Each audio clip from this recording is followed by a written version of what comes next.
it's even more risky, I think, to go for that. Yeah, yeah. So we are in the second game now, all ready to go. It is going to be on Aztec. All right. So yeah. Yeah. Nice. Fantastic. That's better. That's better. That's what you were waiting for. Yep. All right. Here we go. At the bottom right position is the Peach Terran. We will have Flisk. And at the 12 o'clock is the Blue Terran. We will have Koget. All right. Okay, how much do you want to bet that the cliffs at the natural might be an issue for one of these players? Ooh, that's an interesting point, actually. I mean, it's gonna be because if you go for something like early drop tank with siege, yeah, and then you make like 1 or 2 wraiths so that the other guy can't really use dropships or something similar, it's good. But at the same time, you leave yourself really open to a counter. So, I think I think of all the matchups, it probably matters the least because you can just put tanks on the low ground to shoot up. Maybe I don't feel like I've seen that too often in too many times in TVT. Just getting cliff dropped. I mean, there's not that many maps where you can do it anymore. yeah. But I'm gonna say we're probably not gonna see that. You remember when we used to have mostly Lost Temple and TVTs were you would always feed tanks really close to your natural cliff, and you would always have a building floating there because people would use that. That was a dark time of Brewdor. I don't want to think about that. the thing is, I think that we probably won't see something like that here because first of all, the space is a lot smaller, but you definitely have some potential to at least deny, especially the gas, because the gas is the closest thing. So, yeah. I mean, if you can pull it off here, I think it'll definitely be good. But in terms of general builds and strategy, like rushing for a drop just to cliff drop the natural, I'm not 100% sure if that's the best or the most efficient strategy. I guess we'll see here. Yeah, probably not. I mean, I think more of maybe some kind of a mid-game thing before you start to go. Basically, you would build starport a little bit earlier. But I understand that definitely it's a risk because of how volatile it can get if you have a lot less units, and vultures do. It's really stupid if you have like 1 vulture less. Suddenly, the other guy's left with like 4 vultures. Yeah. So I definitely know what you mean about that. It's a bit snowbally. I do think we could see that for sure if the game gets to the point where either player takes the left side natural, and it's kind of like the late game. Then I think we can absolutely see something like that, which would be cool. Anyway, looks like we had a fast expansion here from Koget, getting a little bit harassed. That's before the factory, so that's actually for both players. Wait, did they do that last game? I don't remember. They didn't do that last game, did they? Yeah, they did. Oh, okay, yeah.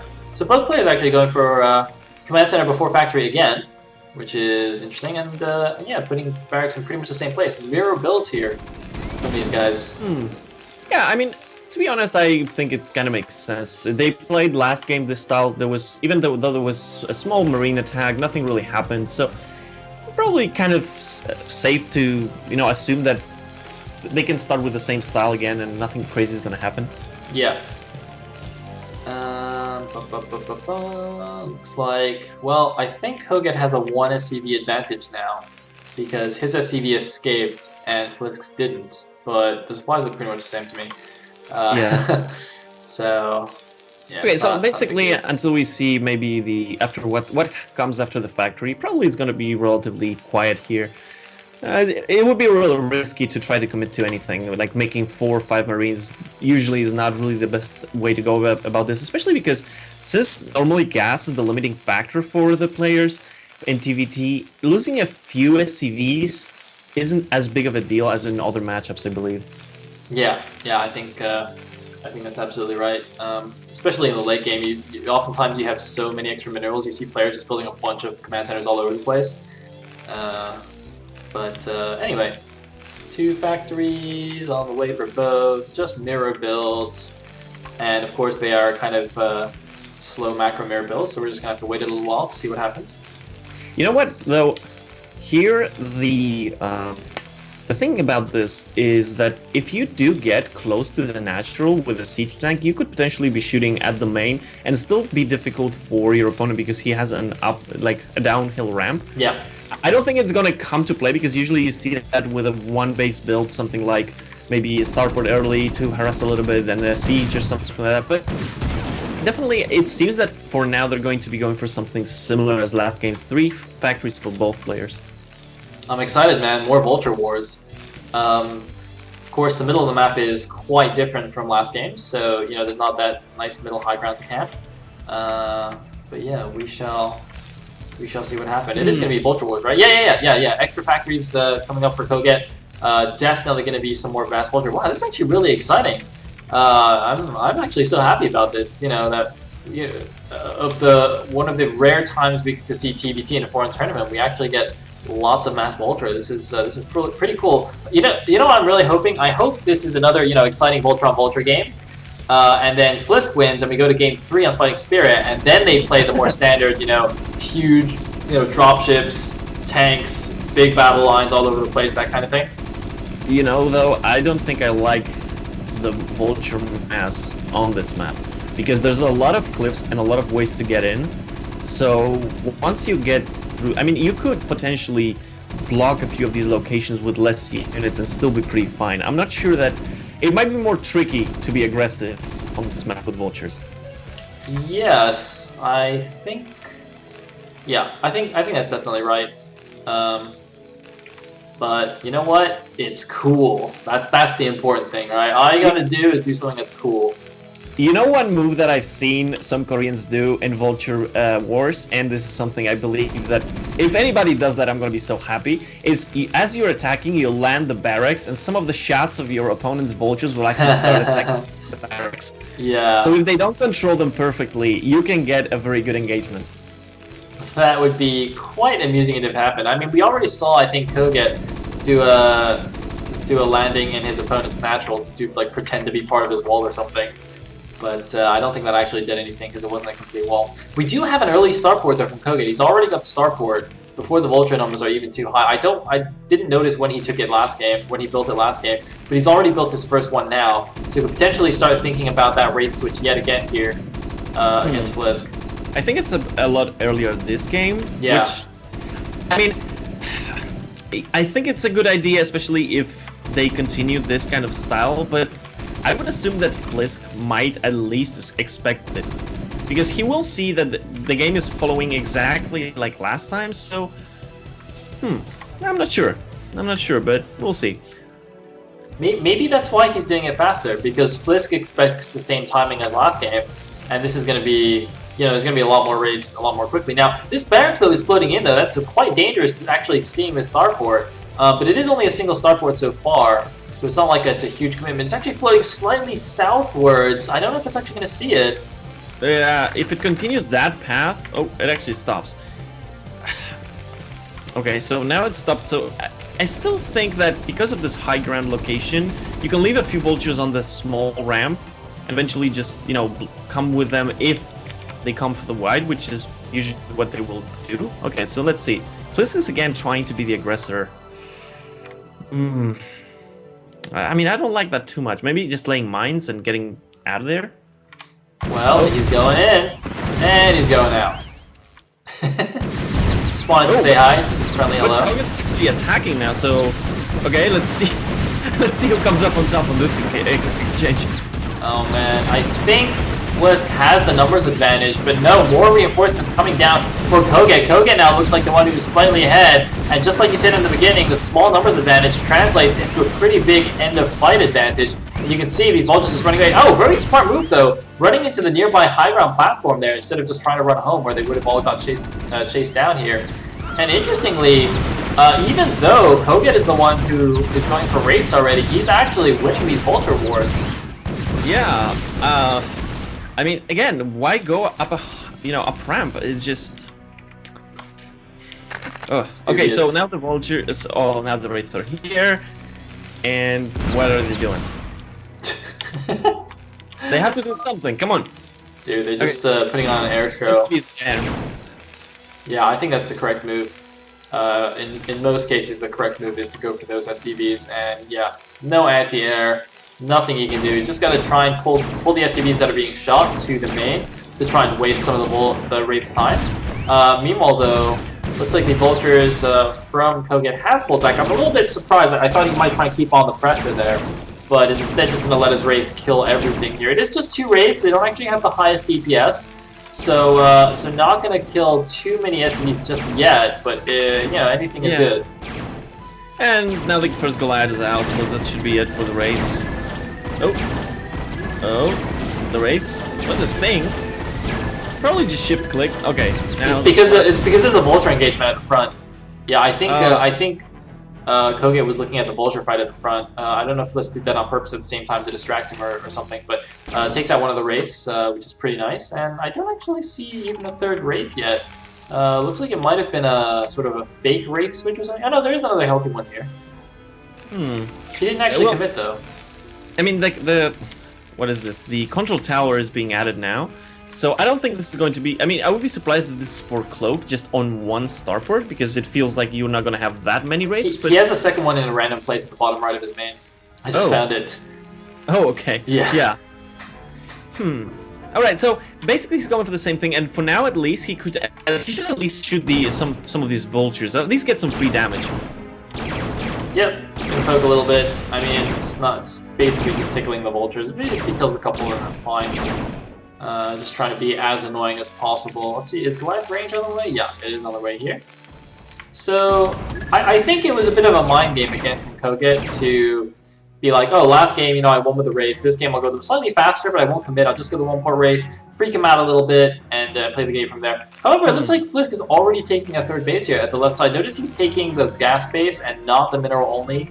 That would be closer to him here, because obviously in TVT, that is not particularly useful. 30 vultures against only 19 for Koget, so Koget has to be very careful right now.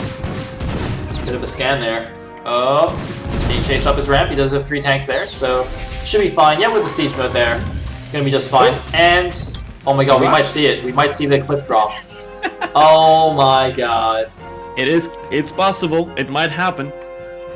Oh my god, are you kidding me? Are we really gonna see the cliff drop? Oh man, this is gonna be so annoying! There's no starport here, he's just gonna have to siege from the low ground, but the raids can help out. Oh my god, you're a genius, Catspaw. You're actually a genius. I can't believe this is happening. Yeah, and is this siege mode? Siege mode is not done for Flisk. What? Oh god, no! The horror!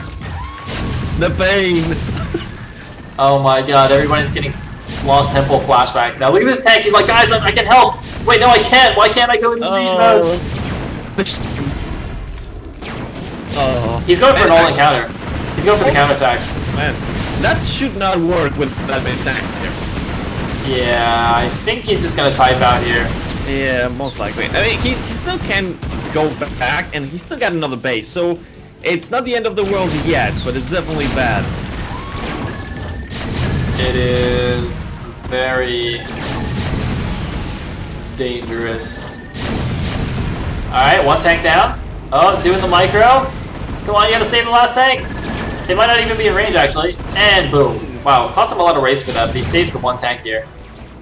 Yeah, and to be honest, I don't think that at this point that what matters is the raids. I think what matters is basically annoying Flisk with that tank, because it should be easy to clean up if you just come up with a few units and just siege up, so... Hey man, even I'm annoyed by that tank. I'm not even in the game. Oh, wait, looks like he cleared it out. Okay, nice. Oh, okay, so the supplies are in favor of Koget, but he's building a few more raids, it seems. And to be honest, at this point... drop in the main.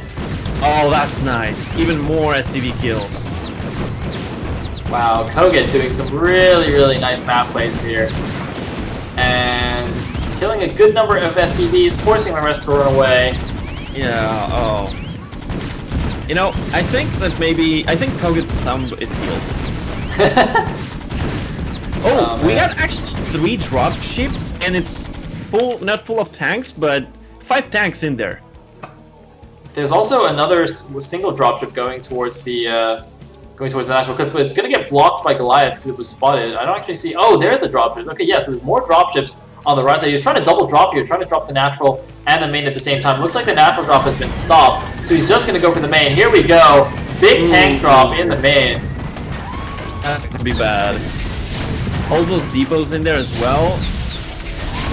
This is actually partly due to the map spawns as well. You can see how the back of Flisk's main is sort of on the path of Koget's attack, which makes it easy for him to drop it. So Flisk actually should have been really careful about this kind of thing. Yeah. Oh man, Vulture's in the natural as well. Oh man. And maybe some mines. Oh, a tank actually. Oh, another tank. Oh man, this is spiraling out of control for Flisk. He is just all over the place here. Looks like the dropship that was going for the natural actually dropped in the third while that drop in the main was going on. The SCVs do take it out, but it looks like their numbers have been thinned. Very few SCVs left here for Flisk. He actually still has a good amount because he's been transferring them to the main, so it's like 40 still SCVs for Flisk, and that's still an okay number. For 3 bases, though, that's like just over 1 per mineral patch. Or no, it's like 1.5 per patch, I think, which is actually not bad. Oh, and right now it seems like Koget is thinking about getting a good position right outside the natural. Oh man, random tank drop. That mine. Ah, Siba. Nice. Well, I mean, for what it's worth, that mine was nice, but I don't think that Flisk can come up with anything very soon, and he needs to do something real quick because he's dropping in supply by a lot, and he also doesn't have the mobility of the dropships. Yeah, I mean, and he hasn't attacked Koget, I think, all game, except for, attacking up that ramp that doesn't do anything. Koget's economy has been completely untouched here. He's constantly on the offensive, and generally, you can't win a game just by defending, usually. So, as the game goes on, it's like Koget can just keep attacking all he wants, and he's expanding at the same time, so it's not even like he's sacrificing his own economy to do this. Yeah, and I mean, especially with the dropships and the constant threat of being dropped. Okay, wait, now this is first time I think that Flisk might do something, but at the same time he's gonna get dropped. Nope. Are we gonna defend, or are we gonna attack with these dropships? Looks like Koget has decided it will be a defense, dropping directly on top of the enemy army. Oh, it's actually gonna be close here. The mine's helping a lot though. And the Vulture is coming in. And the lag coming in. That's what I'm talking about. That's what we like to see. And boom, Koget shuts down the first major attack here from Flisk, and that was pretty much all of Flisk's army. And Flisk now, how can he defend the counterattack? He's got nothing to defend the counterattack. He scans it. He's like, uh-oh, what can I even do? He's just got a siege on the high ground, I guess. But the problem is his third base is so far away, and oh man, he's even getting caught on the low ground. He's getting caught in the middle of the map. And even if not, I mean, Koget can still run a few vultures into that third and maybe drop 1 or 2 tanks, and there's no way then to stop that. Yeah. Yeah, it's pretty free pickings for Koget here. Flisk is trying to hang on. Koget with another base in the middle of the map. I think we're sort of just waiting for the GG here from Flisk. Yeah, and especially due to the amount of mobility that those dropships are giving to Koget, there is no safe place really for Flisk. He's trying to defend all locations, and that would be fine if you're at least equal in supply, but being down in supply and trying to defend like this, the one Wraith I think is gonna do more than most of the moves that Flisk was trying to pull off. Not looking good for Flisk. Looks like one random Vulture stopping a command center on the left side of the map. Is that drop actually gonna drop? He's just gonna ignore it. That Vulture could actually kill this command center. Oh, no, he's gonna get it. Nice. That would have been really funny if that Vulture actually killed that. And another drop of the third. It's just 1 Vulture and 1 tank, so it shouldn't be that bad, but any damage that is done to Flisk at this point is pretty much critical. Well, we've got the 1 counter Wraith at least from Flisk. He's trying to be a hero. And now he's gonna die, because he's got no cloak. OP, man. Oh.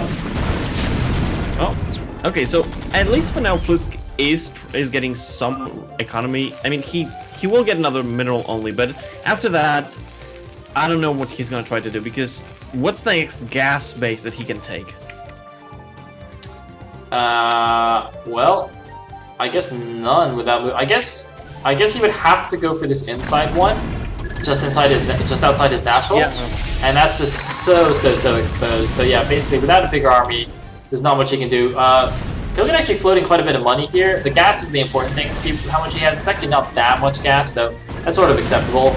But he is in firm control of the game here. It's just that I mean, the only reason Flisk is still in the game is because it's TVT, and it's actually kind of difficult to close out the games. Interestingly, is that air weapons again? I think it's air weapons again that I'm seeing from Koget here. So Koget just always skipping his ground upgrades. That's very interesting. Yeah, and at the same time, I mean, I would assume that would be for something like battle cruisers, but he's still building wraiths. Yes. And the problem I have with wraiths is that if your opponent sees that you're constantly building wraiths, they can hard counter them with just a few Valkyries. So, I mean, I'm not sure. I mean, they're very mobile. They have a lot of opportunity to do damage, but one wrong move against a good response, and you basically lose a ton of your investment. So, yeah, I mean, I definitely agree. I still think it's very curious. Like, even if I was going for mass air in TVT, getting the +2 attack for your siege tanks is actually so important, I think. Because you're never going to go pure air, right? You're going to have some siege tanks holding critical ground positions. And that +2 to let you two-shot other tanks is actually a huge deal. But it looks like the big attack here from Flisk. This could be the all-in attack. The Wraiths coming in. There's actually more tanks on the ground for Flisk, I think, but they can't all get into range here. The Wraiths providing a lot of support. The Vultures providing support. And of course, because Koget is the one on the defense here, he does get the defender's advantage, the first shot advantage. And now, no vision and GG from Flisk. Flisk going all in at the end there, unable to do anything against Koget's advantage, and Koget will advance 2-0 into the semifinals. Okay. So I believe that completes the bottom side of the bracket there. It means we will have Koget versus Dragon as our first semifinal match. A PVT, I believe, which will be very exciting. Yeah, and difficult for both of them, definitely. You know, I have to say though that I like that Koget, Koget did show a very good understanding of the TVT, and I know that Dragon is very good in PVT. So I hope that that Koget is gonna be stick really ready for Dragon, because otherwise it's gonna be tricky for him. Dude, I'm stoked because we have a PVT in a high, or like near the end of a Brood War tournament, and we are guaranteed no ZVZ final. Yep. Yes. Yep. Thank the Lord. No ZVZ final. Oh God, it's already confirmed. Thank you so much. You know what really surprises me about this? That we had a lot of good Zergs. Yep. And wow. Yeah, I mean, I think the biggest one was probably Eon Zerg getting taken down in the round of 16 by DeWalt. That was a pretty huge. I think I would say it's a huge upset there, even though DeWalt's very good. You know, I would say that because I think that the thing is that DeWalt has been showing that he understands maybe a lot his opponents, because I remember in the previous tournaments he did take down Truth. He didn't win, but he took very good maps against him. So I think maybe he does have a very good understanding of exactly how to get under the Zerg's skin. And if he also didn't prepare for him, just basically went normally how he would play, yeah, it could happen. Yeah, definitely. Yeah, that'll be very interesting. And speaking of DeWalt, we are now going into DeWalt series here in the round of 8. It is going to be DeWalt versus Lancer X. Oh, Clash of Protoss Russian Titans. Russian Protoss Titans? I don't know. Whichever way that goes. So that'll be very, very exciting. I'm sure they're very excited over on the Russian cast as well. Gonna have their homeboys fighting it out. Yeah, and some PvP action for us. So, without further ado, we've been going on for a while now. Let's go into the first game of DeWalt versus Lancer X. let's do it.